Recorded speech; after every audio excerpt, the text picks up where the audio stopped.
Selamat pagi adik-adik, selamat hari Minggu, selamat bertemu kembali dalam ibadah Minggu Pelayanan Anak Daring 23 Mei 2021. Hari ini Enci Ina kembali akan menyampaikan cerita. Kita memuji Tuhan dulu ya, dari Kidung Ceria 113, inilah hari ke-50.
Sekarang kita mau berdoa dulu ya adik-adik. Yuk kita satu dalam doa. Tuhan Yesus, pada hari ini kami mengucap syukur dan terima kasih atas penyertaan-Mu dalam istirahat kami, sehingga kami dapat bangun dengan tubuh dan jiwa yang sehat untuk mengikuti IMPA pada hari ini. Tuhan Yesus, saat ini kami sudah siap untuk mendengarkan firman-Mu. Pimpin kami dengan kuasa Roh Kudus-Mu. Terima kasih Tuhan Yesus. Amin. Sebelum membaca Alkitab, Enci Ina mau tanya, adik-adik punya nggak buku cerita favorit? Pasti punya ya. Mungkin ada yang punya hanya 1, 2, atau bahkan lebih banyak. Dan pasti adik-adik juga suka membaca berulang-ulang buku tersebut. Kenapa adik-adik suka buku tersebut? Bisa karena ceritanya yang bagus, gambarnya yang menarik, atau covernya yang lucu. Benar nggak? Sebuah buku ditulis untuk menyampaikan pesan kepada yang membaca buku. Nah, adik-adik, ada buku yang sangat bagus dan menarik yang menceritakan kabar sukacita dan menyampaikan pesan dari Tuhan Yesus. Banyak orang yang suka sekali membaca buku tersebut. Ada yang bisa tebak nggak buku apa? Iya, benar, yaitu Alkitab.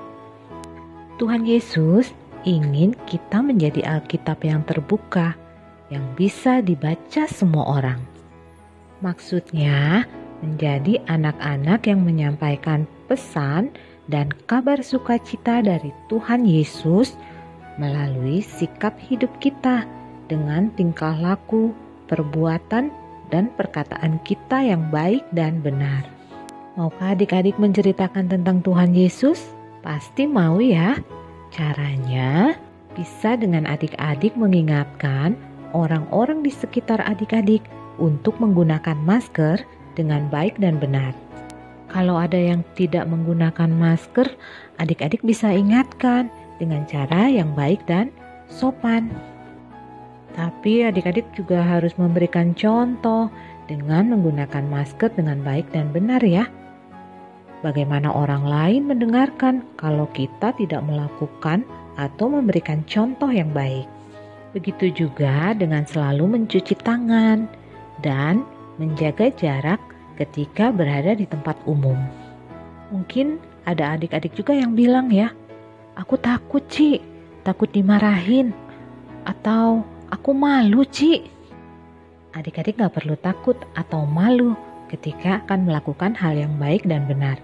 Karena Tuhan Yesus berjanji akan memberikan kita seorang penolong, yaitu Roh Kudus. Sekarang adik-adik buka Alkitabnya dari Kitab Perjanjian Baru, Kisah Para Rasul 2 ayat 1 sampai 13. Jangan lupa di pause videonya saat adik-adik membaca Alkitab ya. Adik-adik masih ingat kan? Pada tanggal 13 Mei kemarin kita merayakan hari kenaikan Tuhan Yesus ke surga. Tuhan Yesus naik ke surga untuk menyediakan tempat bagi kita orang-orang yang percaya kepada Tuhan Yesus. Sebelum naik ke surga, Tuhan Yesus berjanji akan selalu menyertai kita melalui seorang penolong dan penghibur, yaitu Roh Tuhan yang disebut Roh Kudus. Yuk kita saksikan sama-sama peristiwa turunnya Roh Kudus ke atas murid-muridnya.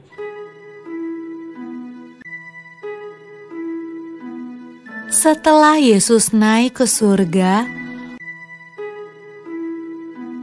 murid-murid dan orang-orang yang percaya kepada Yesus berdoa di sebuah ruangan besar.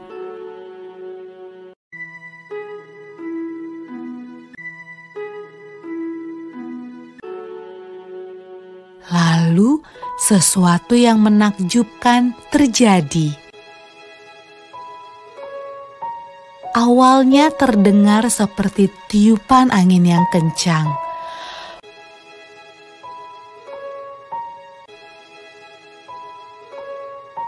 Lalu, lidah-lidah api bermunculan di atas kepala semua orang dalam ruangan itu. Roh Tuhan datang, dan semua orang mulai berbicara dengan bahasa yang berbeda-beda. Inilah hadiah dari surga yang Yesus janjikan kepada murid-muridnya. Murid-murid Yesus sangat senang. Roh Tuhan datang untuk hidup bersama mereka dan menolong mereka.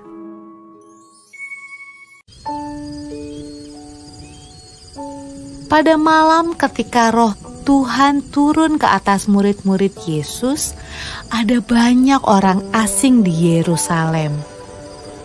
Mereka berbicara dengan bahasa yang berbeda-beda.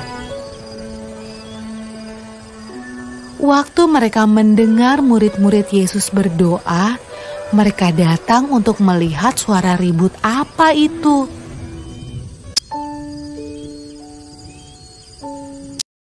Mereka menemukan murid-murid Yesus sedang menceritakan perbuatan Yesus yang ajaib.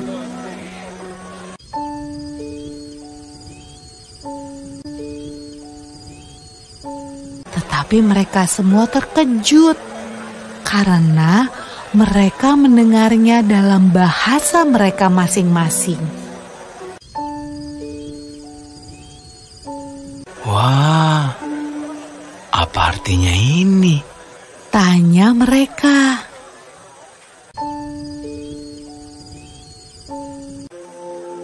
Roh Kudus selalu membantu semua orang yang mengikut Tuhan Yesus sampai sekarang.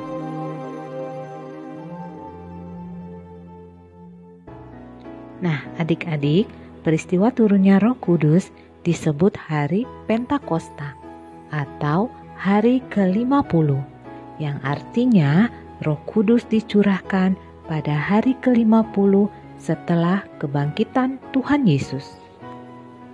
Dalam video tadi, Tuhan Yesus memberikan kuasa Roh Kudus kepada murid-muridnya untuk menolong mereka dalam memberitakan firman Tuhan supaya mereka tidak menjadi takut. Kuasa Roh Tuhan atau Roh Kudus bukan hanya diberikan kepada murid-muridnya pada saat itu ya adik-adik, tapi juga diberikan kepada kita semua, anak-anaknya yang percaya kepada Tuhan Yesus. Roh Kudus ada di dalam hati kita. Dia selalu mengingatkan kita untuk melakukan hal yang baik dan benar. Pernahkah adik-adik merasakan ketika mau melakukan hal yang tidak baik dan benar, seperti berbuat curang, misalnya mencontek, ketika adik-adik mengerjakan tugas sekolah online? Dengan pikiran, gurunya kan gak tahu dan gak lihat kalau aku curang. Tapi dalam hati adik-adik ada yang berbicara, itu kan curang, gak bener. Dan lalu ada perasaan bersalah ketika adik-adik tetap curang. Nah, itu adalah suara Roh Kudus ya, yang mengingatkan kita untuk tetap melakukan hal yang baik dan benar. Roh Kudus akan selalu ada di hati kita kalau kita selalu minta kepada Tuhan Yesus untuk dipimpin Roh Kudus. Roh Kudus bisa hilang kalau kita nggak pernah mau mendengarkan saat diingatkan dan selalu melakukan hal yang tidak baik dan tidak benar. Itu sebabnya kita harus selalu berdoa supaya Roh Kudus selalu ada di dalam hati kita, memimpin hidup kita. Juga membaca Alkitab dan rajin impa supaya adik-adik tahu perbuatan yang baik dan benar menurut kehendak Tuhan Yesus. Sekarang, tugas adik-adik buat video dan menceritakan pengalaman adik-adik saat dipimpin Roh Kudus. Saat adik-adik ingin melakukan hal yang tidak baik, nah sebutkan ya hal yang tidak baik itu apa. Tapi ada suara dalam hati adik-adik atau perasaan bersalah yang mengingatkan. Jangan lupa kirimkan via WhatsApp. Encik Ina tunggu ya cerita pengalamannya. Untuk mengingat firman Tuhan hari ini, kita mau bernyanyi dari Kidung Ceria 271, Cinta akan Yesus.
Kita akan mengakhiri ibadah online kita dengan doa. Kita bersatu di dalam doa. Tuhan Yesus, terima kasih atas Roh Kudus yang Kau curahkan bagi kami anak-anak-Mu. Pimpin kami selalu dengan Roh Kudus-Mu untuk melakukan hal yang baik dan benar. Kami juga mau berdoa untuk kedua orang tua kami. Berkati mereka, berkati bangsa dan negara kami, berkati gereja-gereja-Mu, khususnya gereja kami GPIB Bethesda. Berikan kami selalu kesehatan dan kekuatan yang berasal daripada-Mu. Ampunkan dosa dan salah yang sudah kami lakukan. Dalam nama Tuhan Yesus Kristus kami berdoa dan mengucap syukur. Amin. Selamat hari Minggu adik-adik. Selamat menjadi Alkitab terbuka dimanapun adik-adik berada.